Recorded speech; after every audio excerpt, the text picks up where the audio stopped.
Symphony জি26 এই ফোনটির FRP unlock করার জন্য কোনো রকম বক্স ডোঙ্গল ছাড়া উইদাউট বক্স ডোঙ্গলে একদম ফ্রি সম্পূর্ণ ফ্রি ফাইলের মাধ্যমে কিভাবে কাজটি সম্পূর্ণ করবেন, মোবাইলটিতে যদি এফআরপি লক থাকে কিভাবে আনলক করবেন, সম্পূর্ণ মেথড এই ভিডিওতে দেখানো হবে এবং কি এফআরপি ফাইলটি সম্পূর্ণ ফ্রিতে পেয়ে যাবেন এই ভিডিওর ডেসক্রিপশন বক্সে।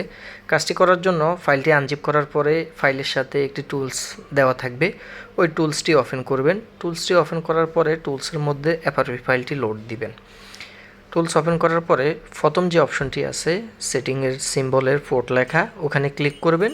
ক্লিক করার পরে যে ফোল্ডারে আপনি এফআরপি ফাইলটা রাখছেন ওই ফোল্ডার থেকে এফআরপি ফাইলটাকে এখানে ধরিয়ে দিতে হবে। এফআরপি ফাইলটা লোড দেওয়ার পরে এখানে প্রসেস লেখা চলে আসবে।